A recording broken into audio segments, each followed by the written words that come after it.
कुरान जलाने वाले एक इंसान सलमान मोमिका को उनके घर में घुसकर गोली मार दी गई। लेकिन इराक के अंदर एक और मिलिशिया ग्रुप बेबीलोन, जिसके मुखिया रियान अल कल्दानी और सलमान मोमिका के बीच साल 2017 में सलमान जर्मनी गए और वहां पहुंचते ही सबसे पहले क्रिश्चियन रिलीजन को छोड़ दिया। अब आता है ट्विस्ट, क्योंकि टेम्परेरी रेसिडेंसी मिल चुकी थी। आजादी के बाद उत्तराखंड इंडिया का पहला स्टेट बन गया जहां यूसीसी तहत यह भी मुसलमानों की इंपॉर्टेंट प्रैक्टिस है, जहां मुस्लिम औरत अपने हस्बैंड की मौत के बाद अलग अलग कंडीशन में मुसलमान हर चीज से समझौता कर सकता है, अपनी शरीयत से कोई समझौता नहीं कर सकता। दिल्ली में असदुद्दीन ओवैसी की एंट्री के बाद दिल्ली का इलेक्शन काफी दिलचस्प हो चुका है। हालांकि Quran chapter 2 verse 219, chapter 4 verse 43 और चैप्टर 5 के वर्स 90 और 91 में एक बार फिर हम वापस लौटे अपने पुराने सेगमेंट द वीकली शो के साथ, जहां हम बात करते हैं हफ्ते की कुछ बड़ी खबरों को लेकर, जिसमें ड्रामा भी होता है, राजनीति भी होती है और नफरत का बढ़ता प्रकोप भी होता है, जिसे देखकर आपको हंसी भी आएगी और अफसोस भी होगा। तो आइए शुरू करते हैं। नारे तकबीर! नारे तकबीर! इस हफ्ते की पहली बड़ी न्यूज है स्वीडन से, जहां कुरान जलाने वाले एक इंसान सलमान मोमिका को उनके घर में घुसकर गोली मार दी गई। रात के करीब 11 बजे सलमान अपने घर के अंदर टिकटॉक पर लाइव थे और उसी लाइव के दौरान उन्हें शूट किया गया। सलमान मोमिका जो कि बेसिकली इराक के रहने वाले थे। इनके बारे में पहले आप एक फैक्ट जान ले जो कि ज्यादा इंपॉर्टेंट है। कई लोगों को लगता है कि सलमान मोमिका मुस्लिम है और वो इस्लाम छोड़ चुके हैं, इसलिए अब इस्लाम के खिलाफ कुरान की बेअदबी भी कर रहे हैं, जबकि ऐसा बिल्कुल भी नहीं है। सलमान कोई मुस्लिम नहीं है, वो एक क्रिश्चियन है। इराक में असीरियन कैथोलिक नाम का एक क्रिश्चियन ग्रुप रहता है और सलमान इसी असीरियन कैथोलिक कम्युनिटी में पैदा होते हैं, जो आगे चलकर स्वीडन में कुरान की बेअदबी करते हैं। हालांकि इराक से स्वीडन तक का इनका सफर बड़ा दिलचस्प रहा है।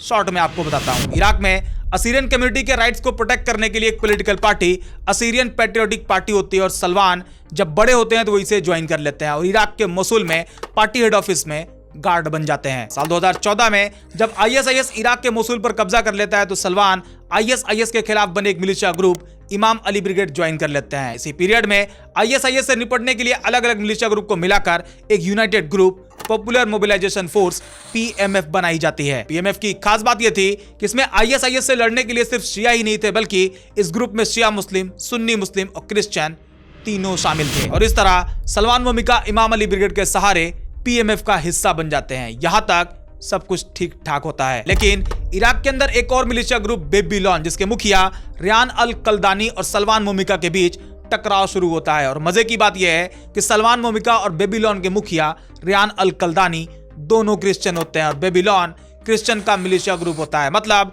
दो क्रिश्चियन लीडर आपस में ही भिड़ जाते हैं। खैर, रियान अल कल्दानी के साथ इस टकराव की वजह से सलमान मोमिका को इराक छोड़कर भागना पड़ा। यहाँ पर एक चीज आप गौर करें कि सलमान मोमिका के इराक के भागने के पीछे कोई मुस्लिम एंगल नहीं होता, बल्कि वो बेबीलोन और रियान अल कल्दानी की वजह से इराक छोड़ते हैं। साल 2017 में सलमान जर्मनी गए और वहां पहुंचते ही सबसे पहले क्रिश्चियन रिलीजन को छोड़ दिया और एथिस्ट बन गए। हो सकता है कि उन्हें इस बात का गिल्ट हो कि क्रिश्चियन की वजह से उन्हें अपना देश छोड़ना पड़ा और रिलीजियस ब्रदरहुड से उनका भरोसा उठ गया।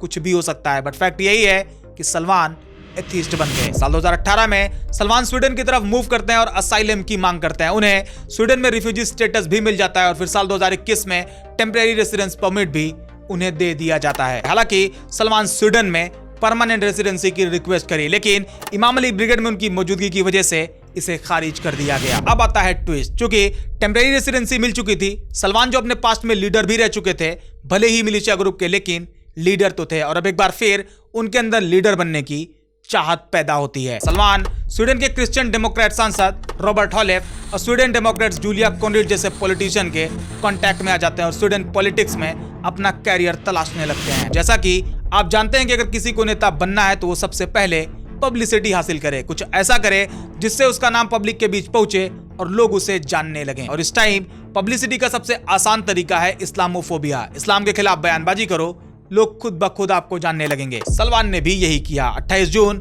2023 खास ईद अल अज़हा के दिन जब पूरी दुनिया के मुसलमान अपने रिलीजियस प्रैक्टिस में होते हैं, तो सलमान इस दिन मुसलमानों के रिलीजियस सेंटिमेंट को हर्ट करने और पब्लिसिटी पाने के लिए कुरान की बेअदबी करते हैं और उसे जला देते हैं। हालांकि ये पूरा इंसिडेंट बाकायदा स्वीडिश एडमिनिस्ट्रेटिव की परमिशन के बाद हुआ। बाकायदा फ्री स्पीच के नाम पर इसकी परमिशन दी गई थी। फिर वापस से 20 जुलाई 2023 को एक बार फिर सलमान स्वीडन में इराक एम्बेसी के सामने कुरान को ह्यूमिलिएट करते हैं और एक बार फिर 3 अगस्त 2023 को सलमान कुरान के पेजेस को जलाते हैं। यहाँ तक कि वो स्वीडन गवर्नमेंट से कुरान पर बैन लगाने की डिमांड तक करने लगते हैं। हालांकि सलमान मोमिका का दावा था कि वो इस्लाम और कुरान के खिलाफ अपनी सोच दिखाने के लिए ऐसा कर रहे हैं, जबकि हकीकत ये नहीं थी। जैसा कि इनका पास्ट आपको बताया कि इन्हें कैसे एक क्रिश्चियन रियान अल कल्दानी की वजह से इराक छोड़ना पड़ा था। इनका बड़ा टकराव किसी मुसलमान के साथ नहीं बल्कि क्रिश्चियन के रियान अल कल्दानी के साथ हुआ था। इससे साफ साफ समझ आता है कि सलमान मोमिका का इस्लाम के खिलाफ कुरान को ह्यूमिलिएट करना सिर्फ एक पब्लिसिटी स्टंट था, ताकि लोग उन्हें जानने लगे और सलमान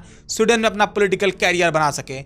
इससे ज्यादा कुछ नहीं, और ऐसा हुआ भी। इस्लामोफोबिया के सहारे उन्हें अच्छी पब्लिसिटी मिली। स्वीडन तो छोड़ो, पूरी दुनिया के लोग सलमान मोमिका ये नाम जानने लगे। सऊदी, टर्की, पाकिस्तान, इजिप्ट जैसी कंट्री इस पर रिस्पॉन्स करती हैं। इराक में बाकायदा प्रोटेस्ट तक होते हैं। हालांकि सलमान के बार बार कुरान को ह्यूमिलिएट करने की वजह से उन्हें अरेस्ट किया गया, उनका वीजा कैंसिल हुआ, इराक में गिरफ्तारी वारंट इशू हुआ और कई ग्रुप की तरफ से सलमान मोमिका पर इनाम तक रखे गए। और फाइनली स्वीडन में उनके घर में घुसकर सलमान को गोली मार दी गई। सलमान मोमिका का चैप्टर यहीं से क्लोज हो गया। इस पूरे इंसिडेंट से एक चीज समझने लायक है कि कभी भी पर्सनल फायदे, पब्लिसिटी के लिए किसी के रिलीजियस सेंटिमेंट को हर्ट करने से बचना चाहिए। फिर वो कोई भी हो, सबका रिलीजन उनके लिए सबसे अच्छा है, इसीलिए वो उसे फॉलो कर रहा। इस बात को आज के इस नफरत भरे दौर में समझना सबसे ज्यादा जरूरी है। अब आते हैं इस हफ्ते की दूसरी न्यूज पर। आजादी के बाद उत्तराखंड इंडिया का पहला स्टेट बन गया जहां यूसीसी यूनिफॉर्म सिविल कोड समान नागरिक संहिता लागू हो गई है। मतलब अब उत्तराखंड में हर इंसान के लिए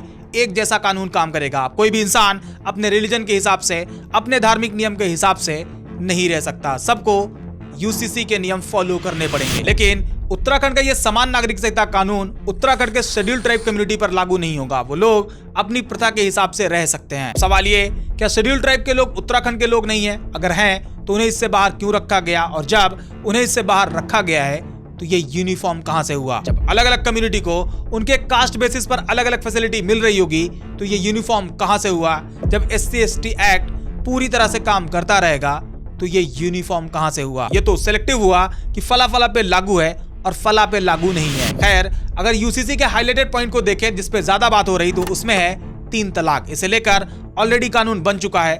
बहुविवाह यानी एक से ज्यादा शादी का प्रावधान, ये भी मुसलमानों से जुड़ा हुआ है। जबकि अगर आप गौर करोगे तो 4 शादी करने वाला मुसलमान शायद ही आपके आसपास आपको मिल जाए। इद्दत ये भी मुसलमानों की इंपॉर्टेंट प्रैक्टिस है जहां मुस्लिम औरत अपने हस्बैंड की मौत के बाद अलग अलग कंडीशन में कुछ टाइम तक के लिए अकेले रहती है। मतलब उस पीरियड में वो किसी से निकाह नहीं कर सकती। ऐसा क्यों है और ये क्यों जरूरी है, इसके डिटेल में हम नहीं जाएंगे। बस आप इतना जान लें कि ये भी यूसीसी का एक पार्ट है। जमीयत उलमा हिंद के प्रेसिडेंट अरशद मदनी का कहना है कि कोई भी ऐसा कानून स्वीकार नहीं किया जा सकता जो शरीयत के खिलाफ हो, क्योंकि मुसलमान हर चीज से समझौता कर सकता है, अपनी शरीयत से कोई समझौता नहीं कर सकता। उन्होंने इसके खिलाफ हाई कोर्ट और सुप्रीम कोर्ट तक जाने की बात तक कह दी। हालांकि यूसीसी शुरू से ही बीजेपी के बड़े मुद्दों में से एक मुद्दा रहा है और ये सिर्फ उत्तराखंड तक ही सीमित नहीं रहेगा, बल्कि उत्तराखंड में यूसीसी सिर्फ एक एक्सपेरिमेंट है। आने वाले टाइम में ये कई और बीजेपी रूलिंग स्टेट जैसे असम, हरियाणा, कर्नाटका, मध्य प्रदेश, महाराष्ट्र और उत्तर प्रदेश में भी यूसीसी लागू होगा। अब आते हैं इस हफ्ते की तीसरी बड़ी न्यूज पर। दिल्ली में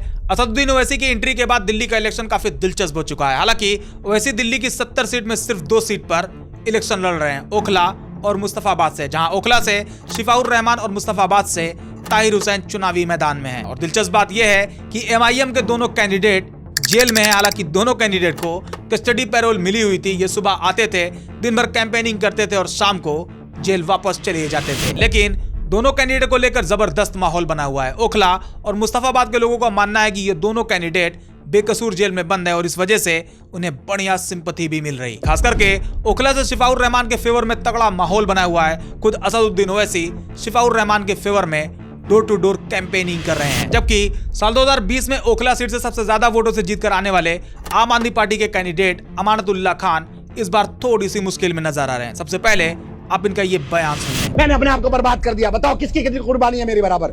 बताओ असदुद्दीन ओवैसी की क्या कुर्बानी है? कहाँ गया था दिल्ली रंगों में? ये बताओ कहाँ है ये? आपकी सीट को भाजपा को पहुंचाने वाला आपका हमदर्द होगा।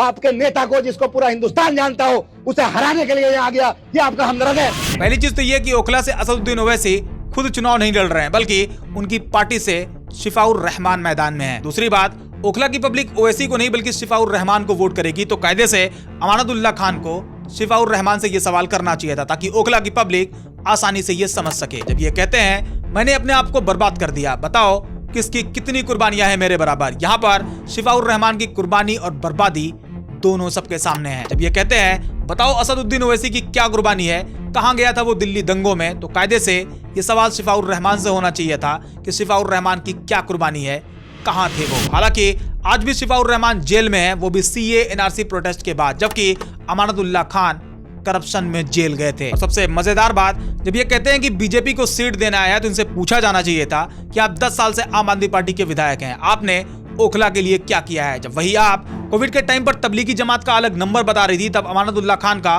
पार्टी को लेकर स्टैंड क्या था? एंड सबसे इंपॉर्टेंट, लोकसभा इलेक्शन में तो कोई वोट काटने नहीं आया था, ऐसे में 7 के 7 सीट आप कैसे हार गए? सवाल और जवाब इस पे होना चाहिए। एक और इंपॉर्टेंट पॉइंट जो मैं टच करूंगा, क्योंकि अभी कमेंट में कई लोग आकर कहेंगे कि अमानतुल्लाह भी तो मुस्लिम है, शिफाउर रहमान क्यों अमानतुल्लाह को ही दें? तो यहां पर मुस्लिम के हिसाब से उन्हें अपनी एक पॉलिटिकल रिप्रेजेंटेशन चाहिए जो उनके मुद्दे पर मजबूती से स्टैंड ले सके, जबकि अदर पार्टी के जो मुस्लिम कैंडिडेट जीत कर आते हैं उन्हें पार्टी के हिसाब से स्टैंड लेना पड़ता है। आसान भाषा में समझाऊं तो अदर पार्टी में जो मुस्लिम कैंडिडेट हैं वो संतरे के पेड़ पर लटके हुए आम हैं, ये तब तक ही लटके हुए होंगे जब तक उन्हें लटकाया जाएगा। नेचुरली संतरे के पेड़ पर आम कभी भी पैदा नहीं हो सकता, जबकि अगर यही आम संतरे के पेड़ पर लटकने के बजाय खुद आम का पेड़ लगा ले तो जैसे जैसे वो पेड़ बड़ा होगा नेचुरली उसमें आम के फल बढ़ते जाएंगे, फिर किसी की मोहताजी नहीं होगी कि फला अपने संतरे के पेड़ पर आम को लटका ले। खुद आम का पेड़ होगा तो आम पकते भी रहेंगे, आपको फायदे देते भी रहेंगे और नेचुरली नए आम निकलते भी रहेंगे। अब फैसला ओखला की पब्लिक को करना होगा कि उन्हें संतरे के पेड़ पर लटका हुआ आम चाहिए या फिर आम के पेड़ पर फलता हुआ आम। बाकी हम बढ़ते हैं इस हफ्ते की चौथी खबर पर। आज के टाइम पर आइडियोलॉजी बदलना कपड़े बदलने से भी आसान हो गया है। हालांकि आइडियोलॉजी वर्ड इस्तेमाल करने से अच्छा है धंधा बदलना आसान हो गया है। इनसे मिले ये है निकत अब्बास। इनके बहुत से स्टेटमेंट आपने सुने होंगे। बीजेपी की फायर ब्रांड प्रवक्ता हुआ करती थी, खास करके इस्लाम और मुसलमान के मुद्दे की स्पेशलिस्ट मानी जाती थी। मुसलमान के इंटरनल फेथ पर जब भी कोई डिबेट पैनल बैठता तो निकत अब्बास बाकायदा मुसलमानों को टारगेट करती और इससे एक मैसेज जाता था कि देखो निकत भी तो मुसलमान है, वो तो ऐसा कर रही और आप कट्टर इस्लाम की बात कर रहे हैं। हालांकि कट्टर इस्लाम जैसा कोई कॉन्सेप्ट एग्जिस्ट ही नहीं करता। इस्लाम में डू एंड डोंट बिल्कुल क्लियर है, क्या करना है क्या नहीं करना है, इसे लेकर साफ साफ बात करी गई है। एग्जाम्पल के तौर पे अगर शराब को ले तो इस्लाम में शराब हराम है। Quran chapter 2 verse 219, chapter 4 verse 43 और चैप्टर 5 के वर्स 90 एंड 91 में इस बात का जिक्र है कि शराब इस्लाम में हराम है। अब ये शराब हराम क्यों है इस वीडियो में बताया हुआ है, अगर आपने नहीं देखा तो जरूर देख लेना। कहने का मतलब जब इस्लाम के इसी डू एंड डोंट पर कोई डिबेट होती तो बाकायदा निकत अब्बास उसके अगेंस्ट बीजेपी के गाइडलाइन को फॉलो कर रही थी। अब इनसे मिले ये है राधिका खेड़ा। ये एक टाइम पर कांग्रेस की धाकड़ प्रवक्ता हुआ करती थी, बढ़िया यूनिटी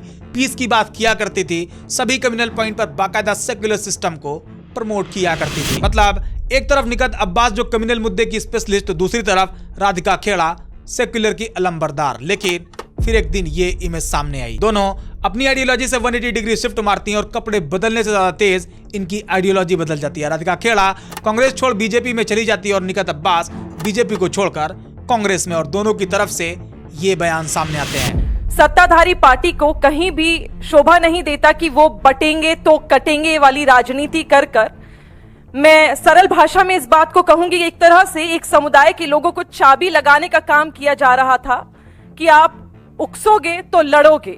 और वही काम आज भारतीय जनता पार्टी ने करा है, चाहे वो उत्तर प्रदेश हो चाहे पूरे देश में हो। जहां जहां सरकार है वहां वहां लगातार एक समुदाय को सेकंड क्लास सिटीजन बनाकर छोड़ दिया गया है। जिस तरीके से हिंदू होने का, एक सनातनी लड़की होने का, राम भक्त होने का मुझे सजा मिलती आई है कांग्रेस पार्टी में, लगातार मैं सहती आई थी। हमेशा से मैं ये सोचती थी जब लोग कहते थे कि कांग्रेस राम जी की विरोधी नहीं है, क्योंकि हम तो समझते थे कि कांग्रेस पार्टी तो महात्मा गांधी जी की पार्टी है, जहां पे हर सभा की शुरुआत रघुपति राघव राजा राम से होती थी। लेकिन आज की कांग्रेस महात्मा गांधी जी की कांग्रेस नहीं है, आज की कांग्रेस राम जी की विरोधी कांग्रेस है, हिंदू की विरोधी कांग्रेस है। अब बड़ा मुश्किल काम है ये समझना कि सच क्या है, कौन सी आइडियोलॉजी सच है, वो वाली जो पहले हुआ करती थी या ये वाली जो अब हो गई है। आपको क्या लगता है कमेंट में जरूर लिखना। आज के वीडियो में इतना ही, मिलते हैं अगले हफ्ते कुछ और मजेदार और अफसोसनाक अपडेट के साथ। उम्मीद करते हैं ये वीडियो आपको पसंद आई होगी, अगर हाँ तो लाइक और शेयर जरूर करें। बाकी मिलते हैं नेक्स्ट वीडियो में एक और इंटरेस्टिंग टॉपिक के साथ।